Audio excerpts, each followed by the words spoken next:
This is a CBS News Update. America at War. I'm Melissa McDermott. A U.S. naval officer is among the 7 killed when 2 British Sea King helicopters collided over the Persian Gulf this morning. Iraq's entire 51st Infantry Division has surrendered to coalition forces. The 8,000 soldiers were the main line of defense around the city of Basra. Other Iraqi troops stood and fought. U.S. forces captured the city of Nasiriyah after a heavy battle. Turkey says U.S. jets and missiles could fly over its airspace, then defied the White House by sending more troops into northern Iraq. And shock and awe was unleashed on Baghdad. Hundreds of cruise missiles and precision-guided bombs rocked military and government targets in the capital. This has been a CBS News Update, America at War.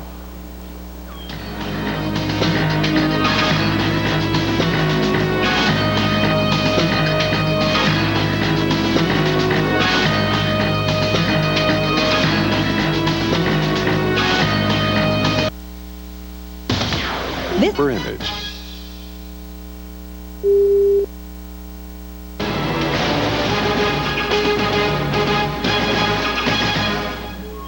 Here are the latest headlines from CBS News. It is day 3 of the U.S.-led war against Iraq. 2 British Royal Navy helicopters collided today over the Persian Gulf, killing 7 crew members, including 1 U.S. Navy officer.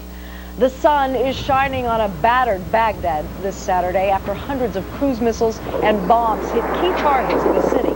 Defense Secretary Donald Rumsfeld says the shock and awe strategy is succeeding. The confusion of Iraqi officials is growing. They're beginning to realize, I suspect, that the regime is history. On the ground, U.S. tanks and trucks rolled through the desert, and Special Forces troops seized 2 key airfields on the road to Baghdad. And protests against the war have been going on in cities across the globe. More are planned for today. I'm Melissa McDermott at CBS News headquarters in New York City. The following is a paid presentation for the smoke-away system.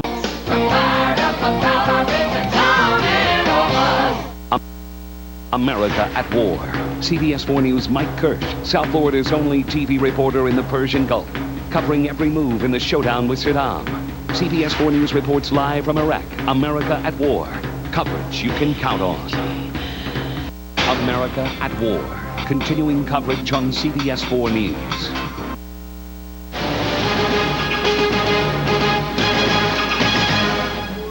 This is CBS News Update, America at War. I'm Melissa McDermott. A U.S. naval officer was among 7 crew members killed when 2 British Sea King helicopters collided over the Persian Gulf. No enemy fire was involved.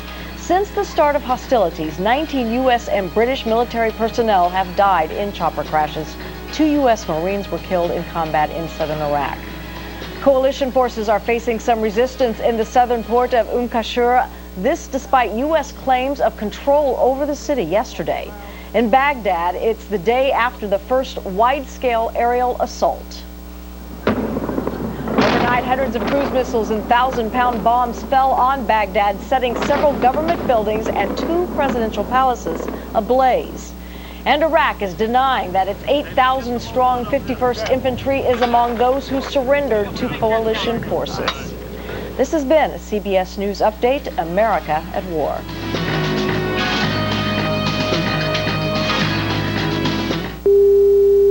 The following is a paid commercial. An Army-Navy officer is killed along with 6 other Allied troops when 2 British helicopters collide in midair over the Persian Gulf. The deadly accident is the second involving coalition helicopters since the U.S.-led campaign began. U.S. and British forces are closing in on the key port city of Basra in southern Iraq after capturing thousands of soldiers, but a small group of Saddam's security forces are still putting up a fight. Baghdad was rocked yesterday by the start of the shock and awe campaign. One of Saddam Hussein's palaces was destroyed. The U.S. says only military targets were hit, but Iraqi officials say more than 2,000 civilians were injured. The fate of Saddam is still in question. U.S. officials say he and one of his sons were in a compound that was destroyed during the first wave of attacks on Wednesday. If he's still alive, Allied forces say the Iraqi leader is losing control over his regime. The Turkish General Staff is denying reports that 1,000 commandos had been sent into northern Iraq. U.S. officials fear there could be clashes between Turkish and Kurdish troops. Turkey's government has agreed to open 2 air corridors for the U.S. to launch its air campaigns. And President Bush is monitoring the developments in Iraq from his mountaintop retreat at Camp David. Today, he'll be meeting with several members of his cabinet. He's reportedly not watching events on television. CBS 4's Neighbors for Neighbors is ready to help during this time of war. The phone bank will be open later with war experts and mental health counselors. The number is on your screen, 305-597-4404. And stay with CBS 4 and our news partners at the Miami Herald for continuing coverage of America at War. You can find the most recent updates on both of our websites. So as this campaign continues, we can see that the targets are being hit during the daytime now. Yes, they are. That is a change in things. Obviously, shock and awe means we are going to get you from every angle at every time of day, daylight not being an option. We are back throughout the morning with the latest on the war with Iraq. Here's the early show.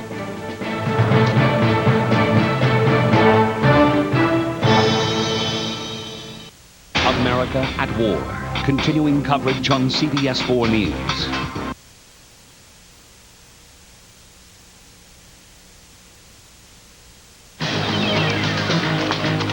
There is smoke in the skyline of Baghdad this morning following the first daylight raids on the city since the war began. It is unclear what exactly is on fire. Explosions were heard throughout the day in Baghdad, one day after the most intense bombardment of Baghdad in the 3-day war thus far. We'll have the latest on America at War early this Saturday morning, March 22nd, 2003. From CBS News, this special edition of The Early Show is part of our continuing coverage of America at War. Just want to mention that in a short moment, General Tommy Franks is about to start a news briefing from U.S. Central Command headquarters in Doha, Qatar. When it begins, we will bring that to you live. Good morning and welcome to the Early Show special coverage of America at War. I'm Harry Smith along with Renee Seiler and Hannah Storm, and Julie Chen is in Kuwait City. First, though, we want to get down to the latest news. Allied troops have taken a key crossing point on the Euphrates River, opening the road to Baghdad. The town of An-Nasiriyah is just 200 miles south of the capital. And after a significant battle, other Allied units have captured the airport at the strategic port of Basra. This is Baghdad this morning, smoldering following an afternoon attack on the city. Last night, over 300 cruise missiles struck the capital. Iraq says 3 people were killed, over 200 injured. And an American naval officer was one of 7 killed when 2 British helicopters collided over the Persian Gulf. So far, 7 Americans have died in the Iraqi war. We want to take you now live to the U.S. Central Command. That will be, we're going to get there in about 2 minutes. General Perry Smith is here. Yeah, we want to talk a little bit about this elaborate set that they built, which is amazing. They hired a set designer. They have all these monitors. I mean, they were expecting this to be a real... Dan Rather reporting with major war headlines. Iraqi resistance stiffening, mixed results from U.S. air and ground efforts. President Bush says again the war may take more time and trouble than most people expect. A campaign on harsh terrain in a vast country could be longer and more difficult than some have predicted. U.S. forces have targeted one of Saddam Hussein's cousins with a major missile attack. He's known as Chemical Al, mastermind of chemical attacks against Iraqis and Kurds. 4 U.S. soldiers are dead in fighting in southern Iraq. Here's CBS News national security correspondent David Martin with another big headline. Both the Army in the west and the Marines in the east are now approaching Republican Guards divisions that are guarding the southern approaches to Baghdad. These are the divisions most likely to fight, most likely to use chemical weapons. So we are approaching the period that could have the heaviest fighting yet. 5 journalists have been killed in southern Iraq, 2 of them Americans. And in northern Iraq, a car bomb has killed another journalist. Here's Alan Pizzi. The explosion went off about 300 yards from where we were setting up to do a video phone report. By the time we arrived, frantic Peshmerga guerrillas had taken charge. Get away, they shouted. They're targeting journalists. They said it was a car bomb. set by Al-Ansar guerrillas, Islamic fundamentalists whom U.S. missiles had bombed just last night. Also killed in the explosion were several women and children. Dan? Alan Pizzi, in this country, some thousands of people have been demonstrating against the war. Rather large protests underway in several cities. Stay with CBS News for the latest on America at war. When news breaks out, we'll break in. I'm Dan Rather. See you again soon.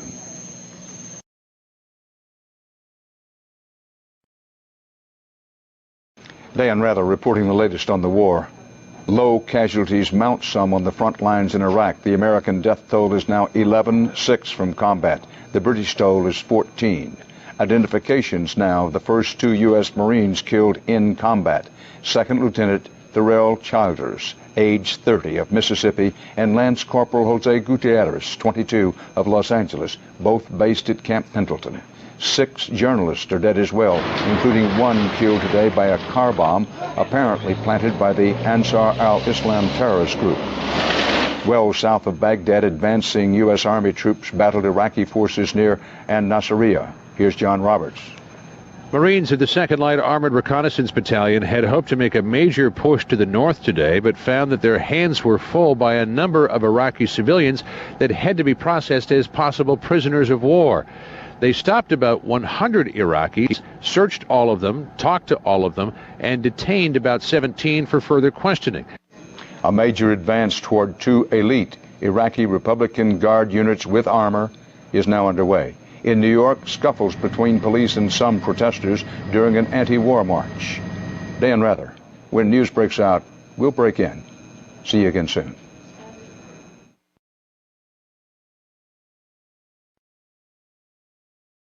Urgent news from CBS News.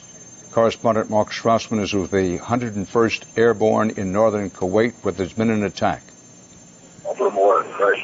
Dan, about a half hour ago, we were sleeping, and suddenly we heard 2 loud explosions. As it happened, it was in the tent that was just about the one behind mine. There are at least, I've been told, 6 people hurt. I've seen 3 people go by in stretchers, bleeding from the legs and from the arms. This camp is in a full defensive posture. There are soldiers everywhere with guns pointed in all directions. The first report was that it might have been some kind of a terrorist attack. They're not sure what kind of an explosion it was. Was it a grenade? Was it a mortar? Nobody's clear. But clearly something has gone wrong here. And again, I was told by the intelligence officer here at brigade headquarters, at least 6 people have been hurt and probably more. Dan? Mark Strassman with a live report with the U.S. 101st Airborne in northern Kuwait. At least 6 soldiers have been hurt. Cause unknown. Early reports said it might have been a terrorist attack. That's not been confirmed. Mark said other possibilities, possible mortar attack, some kind of so-called sapper attack. The cause unknown, but 6 to 8 soldiers have been wounded. We'll have more as time goes along. Dan Rather in New York.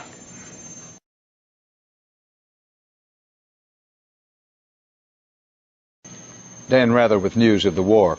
We're glad to report to you the 4 American soldiers reported earlier by a British journalist to have been killed in a central Iraq ambush are alive but are wounded, according to the U.S. military. And we now have the identity of the U.S. naval officer killed in that collision of 2 British helicopters this morning. The American was 27-year-old Lieutenant Thomas Mullen Adams of La Mesa, California. 6 British crewmen also died. Allied forces apparently have taken control of the entire Basra region, but have not actually entered the city. Scott Pelley says the area is far from secure. This is Scott Pelley with Fox Company, U.S. Marines inside Iraq. This is the unit that has taken the town of Qasr. The commander says tonight the town is secure but not safe, meaning it is in U.S. hands, but there are still snipers harassing American forces. In New York, Dan Rather, CBS News. When news of the war breaks out, we'll break in.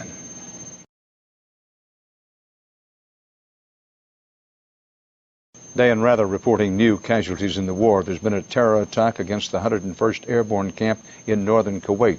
At least 10 soldiers wounded, 6 or 7 seriously. CBS News correspondent Mark Strassman was there as it happened. Two of the officers' tents that are attached to the brigade headquarters here, they were the targets. And it appears what happened is that whoever was outside the tent rolled in grenades into each of the two tents. As the officers came out, shots were fired. And the more seriously wounded people here were apparently wounded by the shots, not the grenades. An advanced column of U.S. troops is about 150 miles deep into Iraq. That's some halfway to Baghdad. They may face tough fighting just ahead. CBS's David Martin's at the Pentagon. The American invasion force is now across the Euphrates River and about 150 miles into Iraq. But both the Army and the Marines are about to come up against Saddam's Republican Guards. And whether and how well those Republican Guards fight is going to determine just how bloody the march to Baghdad is. There's evidence that ground forces needed some help today from planes aboard the aircraft carrier USS Abraham Lincoln in the Persian Gulf. Cynthia Bowers is on board. We noticed that a number of aircraft were coming back for recovery or landing late. A couple were so low on fuel they had to divert to Kuwait.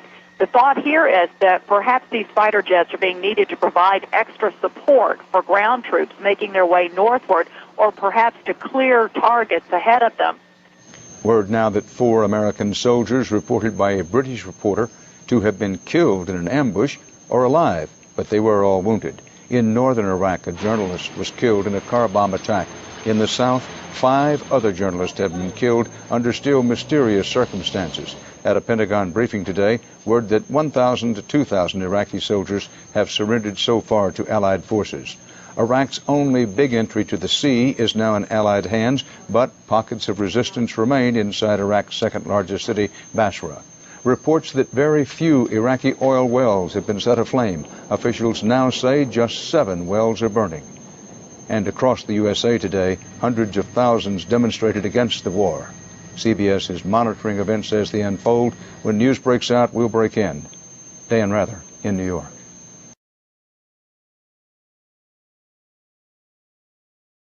War headlines from CBS News. An American soldier is among those being held and questioned after 10 U.S. troops were injured in an apparent surprise attack at the 101st Airborne Base Camp in Kuwait.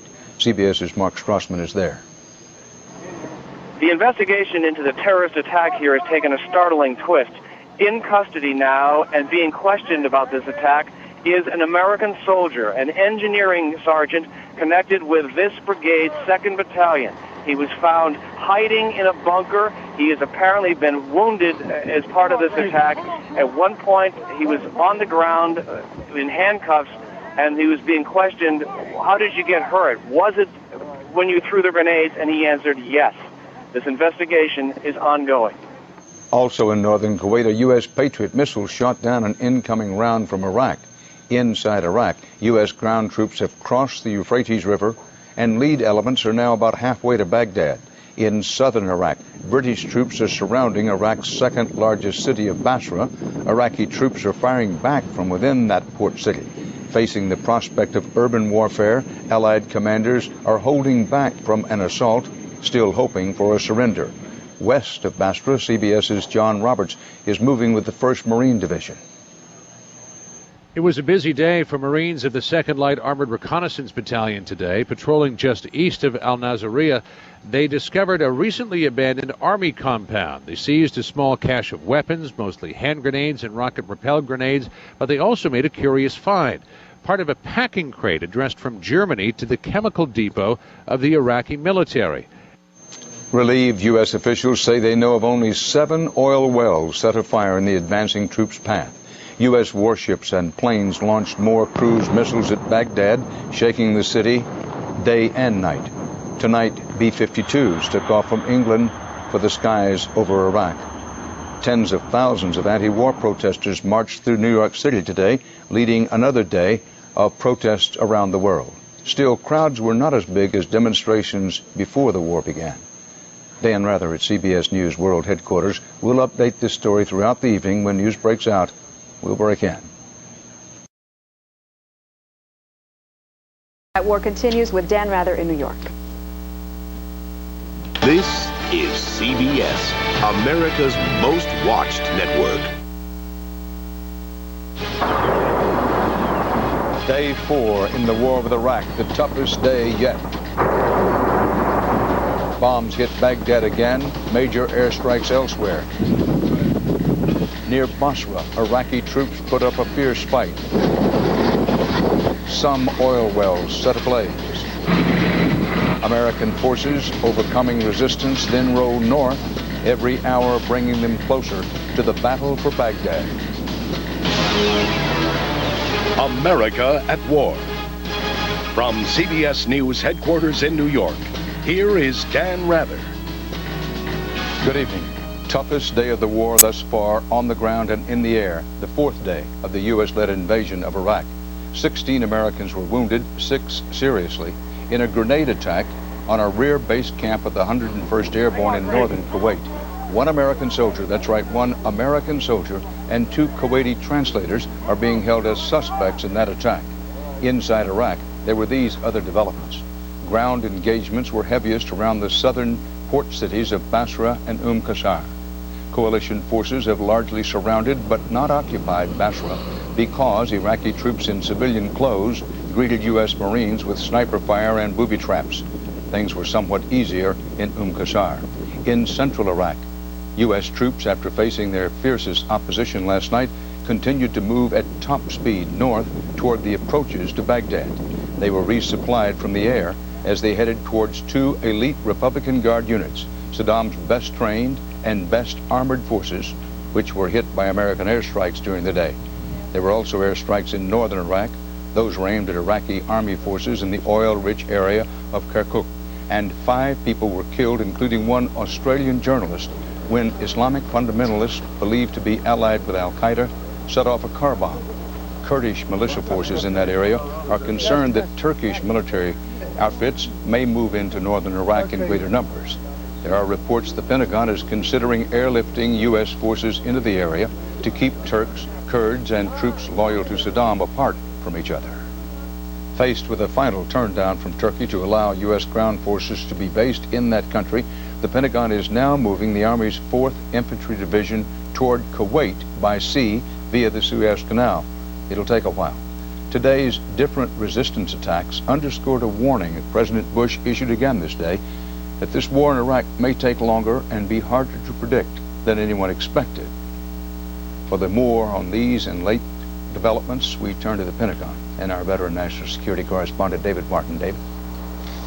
Dan, we've reached what could be a decisive moment. That American force advancing on Baghdad will soon come in contact with Saddam's Republican Guards and another American division, the 101st Airborne. America at War. CBS News, led by anchor Dan Rather. The most impressive roster of reporters on the scene. Experience CBS News. The headlines at this hour: U.S. forces have advanced to within about 150 miles of Baghdad, but they're expecting stiffer resistance from elite Republican Guards closer to the capital. In southern Iraq, coalition forces are surrounding Iraq's second largest city, the port of Basra, and more cruise missiles and precision bombs blasted Baghdad during the day and night. Also hits in other parts of the country. Government buildings in Baghdad are in ruins, but government ministers are still vowing defiance. Now, there's bound to be other developments coming up in the hours just ahead. You'll hear them and see them when they're important developments right here on CBS News and this CBS station. Stay with CBS News for continuing coverage of America at War. Dan Rather reporting from CBS News World Headquarters in New York. I'll see you along the trail.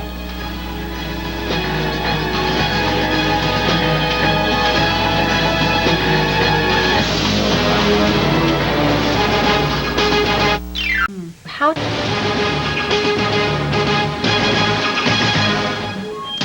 This is a CBS News update, America at War. I'm Mika Brzezinski. Friendly fire may have brought down a British Tornado jet over northern Kuwait. Both British and American military officials confirmed that.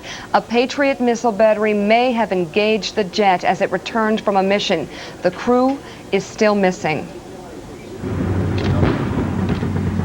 U.S. Marines are involved in a battle on the road to Qasr. A short time ago, CBS's Scott Pelley filed this report. But so far, the enemy is continuing to fire back. We're sitting out on a sand berm, fairly exposed here. The enemy has the advantage of being in inside a building. Pretty soon the Marines are going to take out the heavy firepower. They're going to take out some anti-tank rockets and start to take that building apart. U.S. military officials have said the area is secure militarily, but not yet safe. A U.S. Army sergeant is being interrogated in a possible case of fratricide, a grenade attack at the base camp of the 101st Airborne Division in Kuwait. One soldier was killed and 13 others wounded when grenades were tossed into the tents of the division commander and his top staff. The sergeant, described as a Muslim American, was found hiding in a bunker, bleeding from his wounds. And also, according to Iraqi TV, Saddam Hussein's hometown of Tikrit has come under heavy air assault for the first time in the conflict. It was also the first daylight raids on Baghdad. I'm Mika Brzezinski. We'll be back in 1 hour. This has been a CBS News Update, America at War.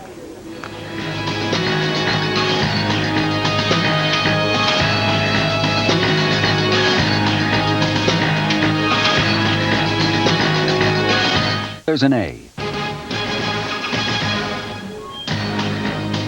This is a CBS News Update, America at War. I'm Mika Brzezinski on day 4 of the U.S.-led war against Iraq. The city of Qasr in southern Iraq may have been captured 48 hours ago, but the shooting hasn't stopped there.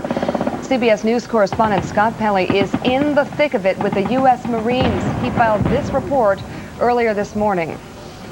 Fox Company is taking fire from an enemy position just a few hundred yards up this way. Enemy soldiers are holed up in a building. Fox Company has been using small arms fire, mortars, and anti-tank rockets against the building. So far, it's turned into a bit of a firefight. That was CBS News correspondent Scott Pelley. U.S. military officials say the area is secure, but not yet safe. And this U.S. Patriot missile fired last night may have shot down a British warplane, a Royal Air Force Tornado flying over Kuwait. No word on how many crew members were on board the aircraft. Witnesses that say the plane exploded in mid-air. An American soldier has been detained as a suspect in the grenade and small arms attack at a camp in Kuwait used by the 101st Airborne Division. One U.S. soldier was killed, 12 others wounded, some seriously. And anti-war protests continue in cities around the globe. Thousands demonstrated for peace today in Sydney, Australia, a key U.S. ally. On Saturday, at least 125,000 marched against the war in New York City. And finally, no red carpet, but the Oscars are still on tonight. Some stars have decided not to attend the Academy Awards out of respect for the troops. Producers say the show could be postponed at the very last minute if circumstances dictate. This has been a CBS News Update, America at War. I'm Mika Brzezinski. We'll be back in 1 hour.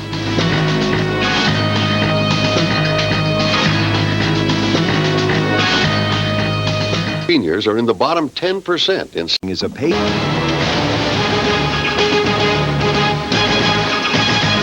This is a CBS News Update, America at War. I'm Mika Brzezinski. Iraq's vice president is claiming his country is holding American prisoners of war and will broadcast their images on television soon. Now, U.S. Central Command says none of its planes were shot down and none of its soldiers were taken prisoner. We're following this story. American and British forces say this U.S. Patriot missile may be responsible for the downing of a British Tornado warplane. The plane went down in northern Iraq after witnesses say it exploded in midair. No official word yet on the fate of the crew. Coalition and Iraqi forces clashed in a heavy firefight in the southern port city of Qasr. American tanks fired on Iraqi gunmen hiding in a building complex and nearby berms after the gunmen fired on American and British troops. And a U.S. soldier is dead, another being held for questioning after a grenade attack at Camp Pennsylvania near the Iraq border. 12 soldiers were injured in the attack, 3 seriously. The victims and the suspect are members of the Army's 101st Airborne Division. We're going to break into programming if news warrants, and a special edition of the CBS Early Show is coming up in 1 hour. I'm Mika Brzezinski, and this is CBS News coverage of America at War.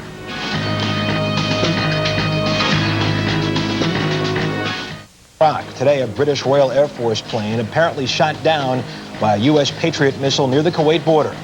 And a member of the 101st Airborne is suspected in a deadly grenade attack on fellow soldiers at a Kuwaiti base. We'll have the latest on America at War early this Sunday morning, March the 23rd, 2003. From CBS News, this special edition of The Early Show is part of our continuing coverage of America at War. And good Sunday morning to you, and welcome to The Early Show's special coverage of America at War. I'm Russ Mitchell. And I'm Gretchen Carlson. Thank you for joining us this morning. A lot to get to today. Let's get right to the latest. As we said, an American soldier is a suspect in a deadly grenade attack at a U.S. base in Kuwait. One soldier was killed and 13 others injured. Iraqi troops are putting up stiff resistance in some areas. This morning, U.S. Marines engaged in a fierce firefight at the port city of Qasr, including street-to-street battles. A British fighter jet was apparently shot down by an American Patriot missile as it returned from a mission over Iraq. The Army's 3rd Infantry is racing towards Baghdad. Advanced elements are now about 100 miles from the capital. Coalition troops now control all the oil fields in the south, and there have been massive anti-war demonstrations in the U.S. and abroad. Yesterday, more than 100,000 people turned out in New York. Gretchen? One of the eyewitnesses to that grenade attack overnight was CBS News correspondent Mark Strassman, who was with the 101st Airborne at Camp Pennsylvania in Kuwait. He joins us now with exclusive details. Mark, good morning to you. Good morning, Gretchen. Troops in this camp are still in shock this. Here are the major storylines at this hour. Fewer than 100 hours into the war, the United States has tanks less than 100 miles from Baghdad, but the fighting has begun to take a toll on U.S. and British forces in Iraq. There are now several dead and wounded in combat. Exactly how many, we do not know, because this morning word came that U.S. Marines were involved in a fierce firefight on the outskirts of An-Nasiriyah. Our CBS News reporter on the scene says there appear to be casualties and many wounded. Also, there are purported prisoners of war. In violation of the Geneva Convention, the rules of war, Iraqi and Al Jazeera Arab television showed pictures of what are said to be several Allied prisoners of war, some of them wounded. They were asked for their names and their units. As U.S. ground forces surged to within no more than a day's drive of the Iraqi capital, they met some Iraqi military resistance. There are dozens of casualties and one warplane may be down. Iraqis launched a massive search for what they claimed were downed Allied pilots. They even fired their guns wildly into the shallow waters of the Tigris River. British officials confirm that a Royal Air Force military jet was accidentally shot down by a U.S. Patriot missile. U.S. forces are running into pockets of stiff resistance in places such as Qasr, a small Arabian Gulf port in southern Iraq that could be vital to resupply and bringing in food and other relief to Iraqis. Overall, the port seems to be in U.S. hands. CBS News correspondents are deployed worldwide inside the Iraqi war zones and in other countries in the area to bring you complete, accurate coverage. Many are very near the multiple battles that have occurred over the past 12 hours, and you will hear from them. We start with CBS News producer and reporter Phil Ittner, who's been with the forward lines in Iraq that came under heavy fire and took significant casualties. A little after 5 o'clock in the evening at this airfield shared by the Army and the Marines, 2 Marine helicopters flew in. One of the helicopters was carrying an injured Marine. He was taken off by Army medical staff, given treatment, put back onto a medical Black Hawk helicopter, and flown onwards. The other helicopter was full of Marine dead, at least 8, perhaps as many as 12. Details are sketchy where these casualties are coming from, but it does look as tonight the Marines have taken a hit. CBS News producer and reporter Phil Ittner with the U.S. Army's 3rd Infantry, which came under some heavy attack as it pressed toward Baghdad. We emphasize that the casualties that Ittner talked about in that report involved Marine casualties. It's still early on. We can't say for certain whether they were all Marine casualties. Dan Rather, CBS News, with the latest on the war. 100 miles from Baghdad, the facts indicate that overall the war is going well, but the casualty count is beginning to rise.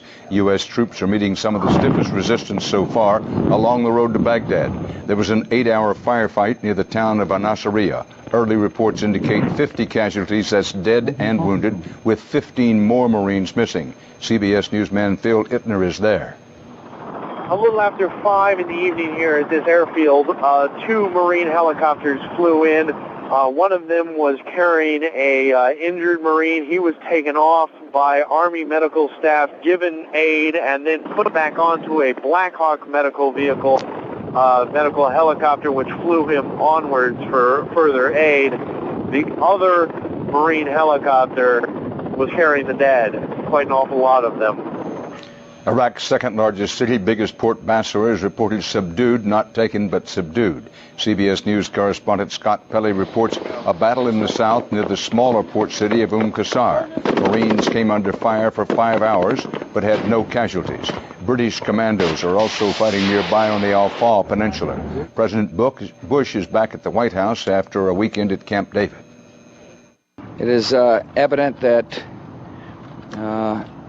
it's going to take a while to achieve our objective, but we're on course, we're determined, and we're making good progress. The Arab television network Al Jazeera are showing pictures of 5 American soldiers said to have been captured near Nasiriyah. The U.S. confirms that those soldiers have been captured. They include 1 woman. When news of the war breaks out, we'll break in again. Dan Rather, CBS News, New York.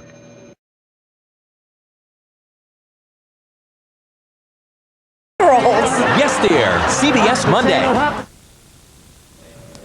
America at war. Dan Rather reporting. Facts indicate that overall the U.S.-led invasion of Iraq goes well from the Allied military perspective. American tanks are within 100 miles of Baghdad, deep inside Iraq. But the war is getting rougher. Some of the heaviest fighting around the town of Nasiriyah. There are reports now of dozens of American casualties in that fight on the road to Baghdad. CBS News producer and reporter Phil Ittner is with the Army's 3rd Infantry, and he reports on Marine casualties coming in. A little after 5 o'clock in the evening at this airfield shared by the Army and the Marines, 2 Marine helicopters flew in. One of the helicopters was carrying an injured Marine. He was taken off by Army medical staff, given treatment, put back onto a medical Black Hawk helicopter and flown onwards. The other helicopter was full of Marine dead, at least 8, perhaps as many as 12. Details are sketchy where these casualties are coming from, but it does look as tonight the Marines have taken a hit. British commandos also came under heavy fire in the south on the Al-Fal Peninsula, as reported by Sky Television. Well, British correspondent Clive Murray has been with the Royal Marines at the Al-Fal Peninsula, the strategically important port area on the Iraq-Kuwait border. He's just found these latest dramatic pictures of the successful mission to secure the area. And those pictures, of course, green because they're seen through night sights. Colonel Mike Vickery, former tank commander, saw these pictures earlier too, indicating the sort of firepower needed just in these isolated incidents, Mike, to achieve objectives. Yes, they're using their heavy machine guns there, but also their own personal automatic weapons, firing onto a position there. CBS News correspondent Lee Cowan went with Army Special Forces very deep into Iraq, very close to Baghdad. He's returned now to Kuwait and has filed this report. Army Special Forces units are now operating close to the city center of Baghdad after being inserted deep behind enemy lines. These are CBS News exclusive pictures of that operation at an Iraqi airfield seized over the last 24 hours. These special units will be the eyes and ears for the invading troops behind them, helping shape the battlefield with deadly precision. By dawn, they will be long gone, headed toward Baghdad, without leaving a trace they were ever here. Thousands of Iraqis have been taken prisoner, the exact number not confirmed and unavailable. There are high casualties among the Iraqis, but again, no reliable figures yet available. Al Jazeera, one of the Arab networks, showed pictures today said to be American soldiers captured near Nasiriyah. 5 soldiers, 1 woman. Some of them said they were with a maintenance company. The U.S. confirms they are captives. On Face the Nation, Defense Secretary Rumsfeld told CBS's Bob Schieffer the Geneva Conventions prevent photographs that humiliate those captured. He also said that Basra, the major port of the Iraqis, has been subdued. He didn't say it had been captured. The British television network ITN confirms that one of their reporters, Terry Lloyd, is dead. He was, according to ITN, killed by friendly fire. CBS News national security correspondent David Martin now has an overview of the war from the Pentagon. American forces continue their advance toward Baghdad, and as they do, according to Defense Secretary Rumsfeld, the Republican Guards units that are standing in their way are drawing back toward Baghdad as if they plan to fight from a fortress Baghdad, the American nightmare of having to engage in urban combat. And so far, Secretary of Defense Rumsfeld says he knows of no Republican Guards units that have surrendered, so this may be shaping up as a fight to the finish. A Patriot missile fired from the Iraq-Kuwait border brought down a British jet fighter, the war's first confirmed incident of friendly fire. The wreckage has been found, no word yet on the fate of the crew. President Bush has returned to the White House from the early weekend at Camp David. Bill Plant is there. Tomorrow, the president will finally unveil what he expects this war to cost. He has a meeting scheduled with the bipartisan congressional leadership, many of whom have been asking for some time when Mr. Bush is going to ask for money for the war and how much. The answer seems to be in the range of $80 billion. Most of that will be for the war, but some will be for humanitarian aid and for reconstruction efforts. Also, a slice for Homeland Security, with governors and mayors around the nation complaining that they don't have enough money for the extra security required by the war. We'll continue to monitor events. When news breaks out, we'll break in. Dan Rather at CBS News World Headquarters in New York.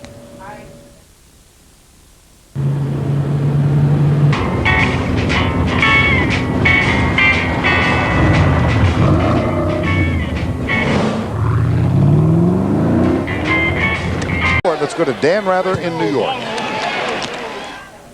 Dan Rather, CBS News, reporting with the latest on the war. With the U.S.-led invasion deep inside Iraq, U.S. tanks and ground troops are within 100 miles of Baghdad. President Bush returned to the White House from Camp David. The president said the war will still be a tough fight, but he said Saddam Hussein is in trouble. I know that Saddam Hussein is losing control of his country. That we're slowly but surely achieving our objective. It's important for the American people to realize that this war has just begun. That it may seem like a long time because of all the action on TV, but in terms of the overall strategy, we're just in the beginning phases. The president also demanded that the Americans captured by Iraq be treated humanely. This after the U.S. confirmed that 5 soldiers shown by Al Jazeera, the Arab network, and said to be American soldiers captured near Al-Nasiriyah are indeed captives. One is a woman soldier. The International Red Cross says showing such pictures violates the Geneva Convention, the rules of war. As Allied troops advanced ever closer to Baghdad, casualties are mounting on the Allied side and even more among the Iraqis. The U.S. Marine 1st Division and the Army's 3rd Division are nearing the key cities of Karbala and Al-Qut, south of Baghdad. Elite Iraqi Republican Guard troops are reported moving back toward the capital. U.S. troops fought a tough battle in Al-Nasiriyah. Dozens of casualties now reported. Dan Rather, CBS News. When news breaks out, we'll break back in.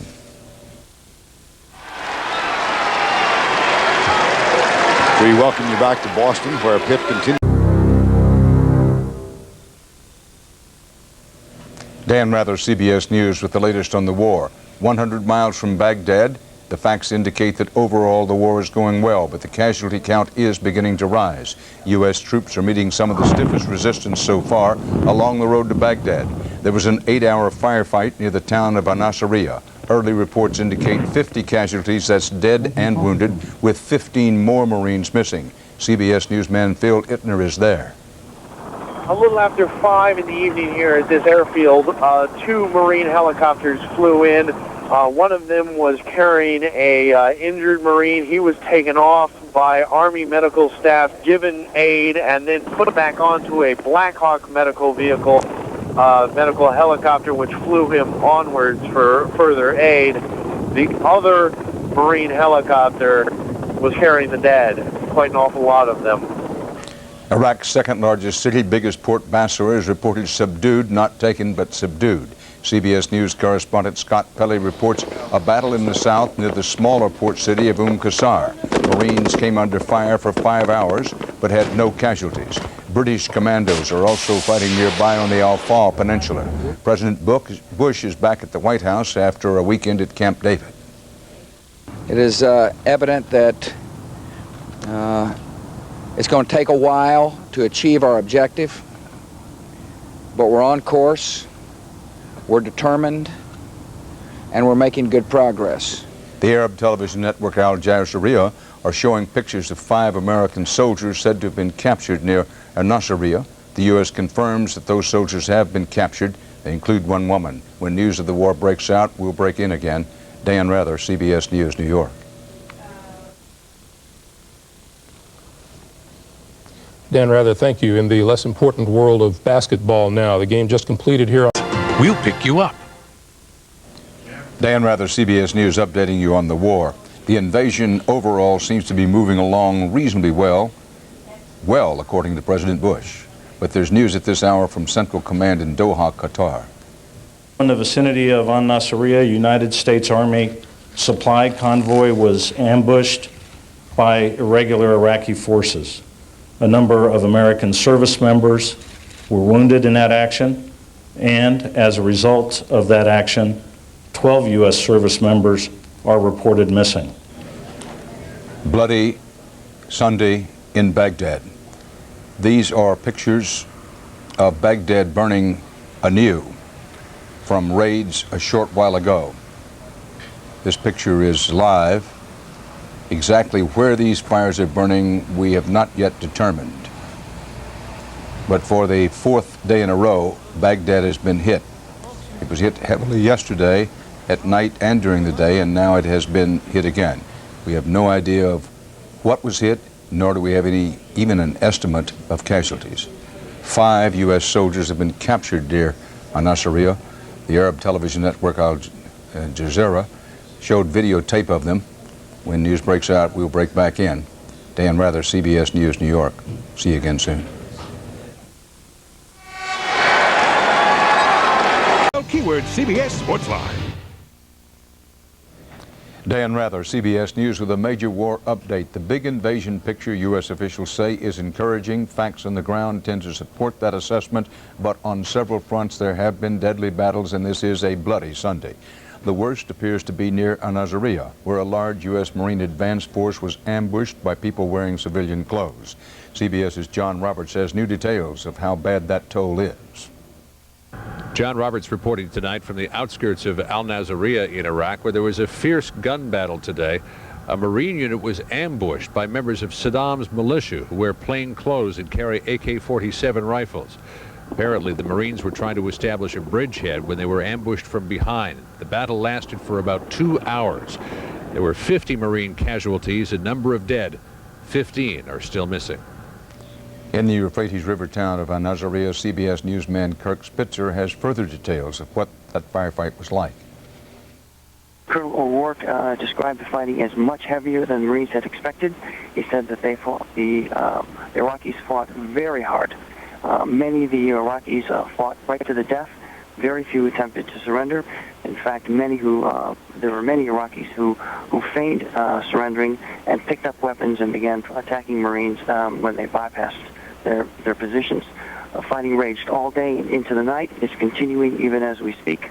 It began when Marines attempting to secure 2 bridges in the city of Nasiriyah came under fire from tanks, armored vehicles, pickup trucks mounted with heavy weapons, and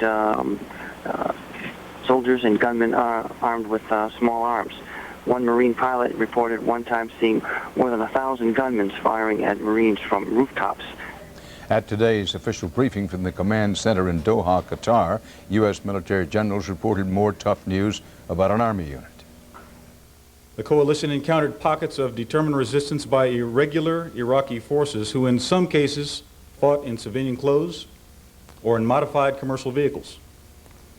These encounters were most intense in the area north of Nasiriyah, where coalition forces did sustain casualties.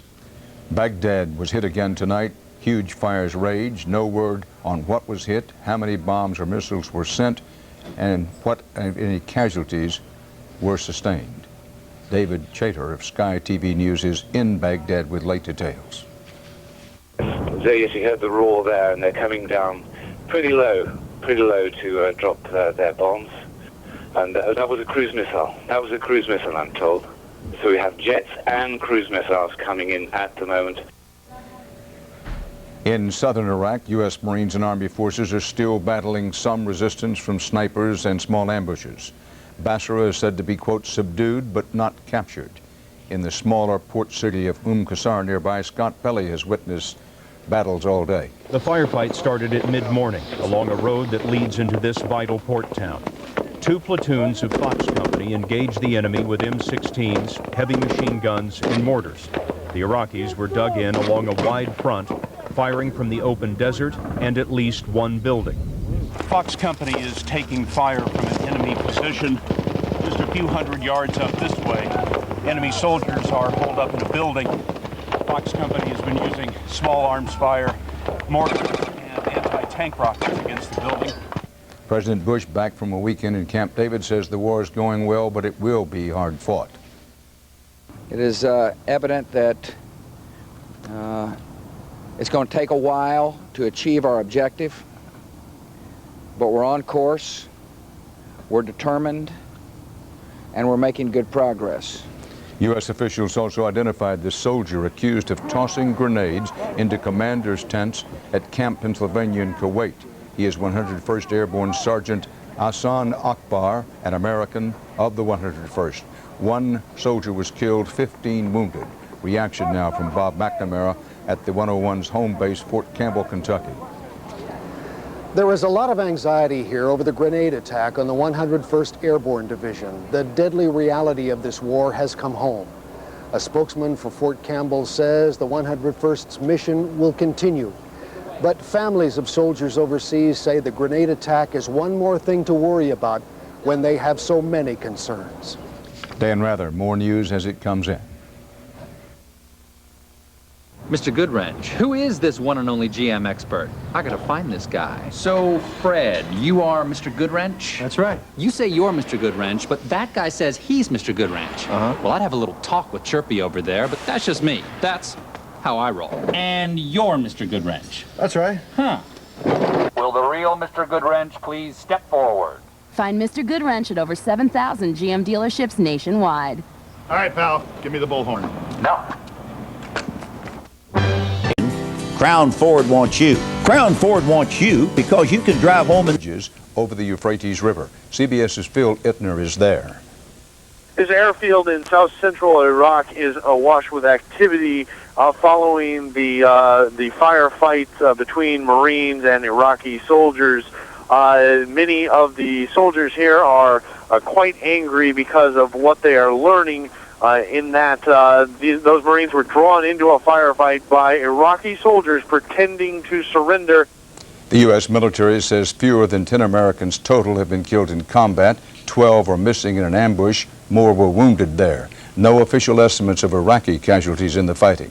A New Mexico woman has identified her son as one of 5 U.S. soldiers taken prisoner in Iraq and paraded earlier today on the Arabic news channel Al Jazeera. He is 23-year-old Joseph Hudson of the 507th Maintenance Company out of Fort Bliss, Texas.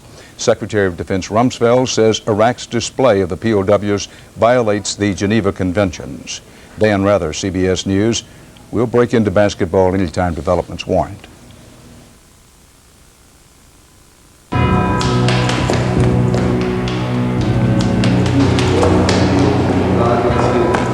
Live CBS Tuesday. Good evening. The headlines at this hour are, it's Monday morning in Baghdad, and U.S. planes have been flying in low to bomb targets around the city. The targets are distant from this camera site in central Baghdad, but the strikes are described as the heaviest since at least Friday. U.S. troops are now only about 100 miles from Baghdad, but they are having to fight their way to the capital, and they're also still facing some stiffer than expected resistance in southern Iraq. President Bush said today the war is, quote, on course and making good progress, but he described it as, again, quote, just the beginning of a tough fight. For more on the day's developments, we turn to CBS News national security correspondent David Martin at the Pentagon. Americans killed, Americans wounded, Americans taken prisoner, made for the toughest day of fighting yet. But there could be still tougher days ahead as U.S. forces close in on Baghdad. In its race to Baghdad, American forces have bypassed cities which today turned into killing grounds of close-quarters combat. In Al-Naziriyah, an Army supply convoy was ambushed by Iraqi fighters. A young officer leading his convoy made a wrong turn and went somewhere where he wasn't supposed to. The Arab satellite network Al Jazeera showed pictures of both the dead, some of whom appeared to have been executed, and the captured, a violation of the Geneva Convention. CBS News has obscured their faces. There were 12 soldiers from the ambushed convoy that could not be accounted for. We believe them to be in the custody of the irregular forces that conducted the ambush. But the Marines were in for the toughest fighting and the most casualties. United States Marines defeated an enemy attack there while sustaining a number of killed and wounded in the sharpest engagement of the war thus far. All the propaganda leaflets telling Iraqi soldiers how to surrender had apparently given some of them an idea. A flag of surrender was displayed, and it was followed up by artillery fire. In another incident, there were troops dressed in civilian clothes that appeared to welcome the forces and then ambushed them. It was a day of misfortune in which a British jet returning from a mission was accidentally shot down by a Patriot missile. But it was also a day of advance. Elements of both the 3rd Infantry Division, a heavy armored force, and the 101st Airborne, which attacks from the air, are now at An-Najaf, a main highway junction where all roads lead to Baghdad. We are on track. We'll arrive in the vicinity of Baghdad soon. In Baghdad, Iraqis raked the riverbank with gunfire and set fire to the reed searching for a non-existent downed pilot. Bombs still fall on Baghdad, but the U.S. is running out of high-value targets there, and now over half the missions being flown, from A-10s in the south to B-52s in the north, are against Iraqi troop positions. Among other things, trying to soften up the Republican Guard division standing between the Americans 1-7 center grid 2x2 and Baghdad. I believe that there is a high probability that we will come into contact with Republican Guard units in and around Baghdad. That contact could come at any time because the lead elements of the American force are now within 100 miles of Baghdad. David Martin at the Pentagon. American and British forces ran into some hard fighting in the battle to take over the port of Qusar. It's a relatively small but important deep water port needed so that provisions can be shipped to resupply American-led forces and provide humanitarian aid to Iraqi civilians. Now on assignment as a war correspondent, Scott Pelley was with U.S. Marines at the front line. The firefight started at mid-morning along a road that leads into this vital port town. 2 platoons of Fox Company engaged the enemy with M16s, heavy machine guns, and mortars. The Iraqis were dug in along a wide front, firing from the open desert and at least one building. Fox Company is taking fire from a building just over this berm here. They're returning fire with heavy machine guns, and that mortar round you just heard went off. So far, no let up on the enemy's part. To take out that building, the Marines launched a Javelin-guided missile. The first shot went long. Then they tried again. That last anti-tank rocket was a direct hit, came in the top of the building. Looks like it blew out the 2nd floor. But the Iraqi soldiers weren't giving up. We have 4 personnel standing by in the open building. They're clustered at the same doorway. That building with the tower in front of it, right? Correct! The commander of Fox Company says the Iraqis were from Saddam Hussein's elite army units and from his political party. Holdouts, the commander said, who were willing to die hard for the cause. The Marines say the enemy soldiers are wearing civilian clothes, White flag on it. driving civilian vehicles and traveling under white flags before falling back into their positions. Sergeant Jacob Lupton was on the line. What have the enemy soldiers been doing once you've been directing fire on that position? They've been running, giving up? A lot of the Iraqis have been giving up, but they take shots and then they run back to a bunker position, and then they either fight from there or they move back. Mostly this group that's here, that's different from all the other groups, is they fire and then they run and hide again. I think they regroup. The Marines called in heavy armor, their M1 Abrams tanks. The tanks tore through the trenches with 50 caliber machine guns and then leveled their big guns directly into the building. Fox Company is also taking prisoners, and we talked to Staff Sergeant Kerry Kryman about the POWs and the weapons that have been captured. Well, these are basically weapons that we recovered as we were clearing through the port facility. We got RPD, Soviet-made machine guns, AK-74s, AK-47s, and AKMs, RPG-7 rocket launcher, and then also the magazines, ammunition, uniforms, and gas masks and stuff that the soldiers had on them. They had their gas masks on them? Yeah, they had their gas masks on them. For the most part, when they were surrendering, a lot of them were coming out with just uniforms. It was after we were clearing through their positions, we found their gas masks on. What does that tell you, that they had their gas masks with them? I think that they were preparing just like we were. I think that there's a good possibility, and they know there's a good possibility that chemical weapons could be used on coalition forces. So, how would you describe the resistance that you've had? It's in pockets. For the most part, I think they all want to surrender. I think it's just one or two officers or senior officers that are making them fight. Our best friend out here seems to be the Abram tank. We roll that out front and the white flags pop up everywhere. So, do you remember any Iraqi soldier in particular, somebody who struck you when you... I think the one would be the colonel that came out was, for the most part, they all look pretty ragtag, beat up a little bit. But this guy came out, he was immaculate, nice haircut, trim mustache, and officers seem to be well groomed, and the average soldier seems to be beat up and hungry. So, you have some small pockets of resistance back in town still. What's the nature of that? It seems to be, you know, we're getting like some reports back and forth from observation posts in our security we have out there. You know, they're seeing people walk around civilian attire, and then next thing you know, they're popping out in their back in uniform with a weapon, take a few shots, and then they'll flee, get back in civilian attire, because they know we're not engaging civilians. And they seem to have a little bit more free movement if they put on civilian attire. The firefight over the road to Qasr lasted hours. The Marines say they have the port completely secure so humanitarian aid can now flow in. But the rest of the determined resistance will take some time for the Marines to break. Do not fire unless you have positive ID! Scott Pelley sent us that story from the front lines today. Yesterday, his first full day in Iraqi territory, correspondent Pelley and producer Bill Owens had made their way into Safwan, a town near the border with Kuwait and the first town that American and British troops tried to clear of Iraqi soldiers.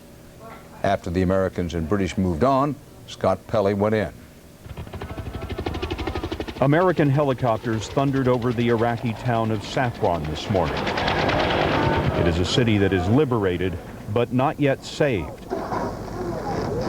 U.S. Marines and British forces took the town by storm, but since then they have moved on to other objectives. Now it's a town that is suddenly in chaos without its authoritarian government. The people here are now afraid of bandits.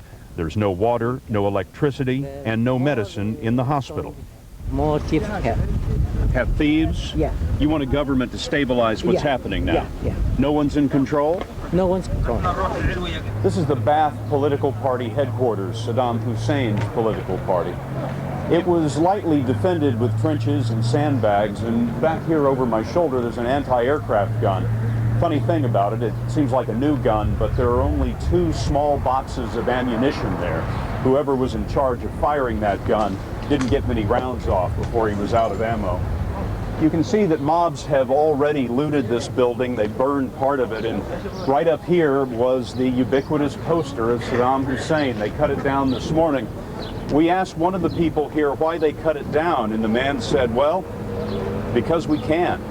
The residents of the town are so short on supplies that when they broke down the gates of the Ba'ath Party headquarters, some people rushed in to pick the berries off the trees. And now Scott Pelley is on the move with Marines again inside Iraq. You may want to note that we are seeing this war unfold and having it brought to us in ways that are at the very least unusual, in many ways unprecedented. Journalists have been granted extraordinary access to troops and to the field of battle. For war correspondent Lee Cowan, it's access that is even more unusual, as he was able to follow and report firsthand the missions of Special Operations Forces deep inside Iraq. Here's his report. The invitation to join up with U.S. Special Forces came at a very unusual time, only the second day of the war.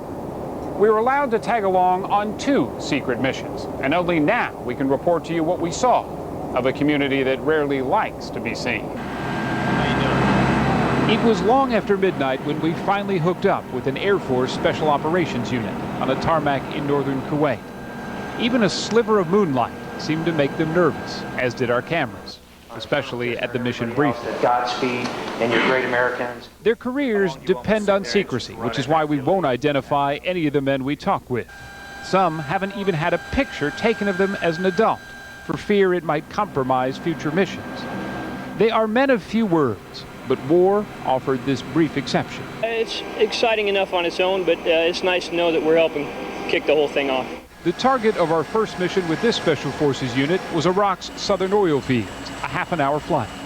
Their task, to prevent any further sabotage by Iraqi troops who had already set some ablaze. Inside each MH-53 chopper, small teams of 5 or fewer were making last-minute checks of their gear, last-minute prayers. The only way to see was through a night vision lens. Without it, the black was debilitating, and so was the weather. The blowing sand and dust create situations where you have very limited visibility. Flying over a terrain with very little contrast to add in limited visibility, and it gets quite challenging. We weren't allowed to go with them all the way in, but they told us they were successful in surrounding the rest of the oil fields before they were set on fire. Their targets are often so secret they don't have the luxury of ever seeing the terrain on anything other than a map or a satellite photo. A challenge that became evident during our second mission with them, even further into Iraq's western desert. This mission with Army Special Forces was to seize a remote airstrip within 100 miles of Baghdad, a jumping-off point for troops and supplies, making the final push for the city center. This is the deepest point U.S. forces are inside Iraq for the moment, but it's not just that fact that makes this particular mission so dangerous. It's the fact that this airfield has already been bombed twice, once during the Gulf War and again during Operation Desert Fox, leaving pilots to land tons of equipment and personnel in the dark in between craters like this one. It's dangerous. It's dangerous enough. Their commander agreed to speak to us, but only to make a fine point. The Marines may get the glory, but it's Special Forces that clear the way. And when we're talking about kicking things off, it really starts with you guys. Yeah, well, it does. We're normally the first people in. Absolutely. As we crossed the border into Iraq, a wing camera focused on a road some 8,000 feet below us, able to pick out a threat with amazing clarity. Our team was fired upon, once going in and again as we were flying out of Iraq. But even that won't generate much of a headline, and that is just fine with this group. As one of them disappeared into the dark of the desert, all he could say is maybe we'll see you in Baghdad. Lee Cowan with Special Operations and U.S. Special Forces. Now, we'll have more about the war later in the broadcast. Coming up in a moment, Steve Croft with the story of Saddam's bunker, and then Ed Bradley on protecting New York City from terrorism.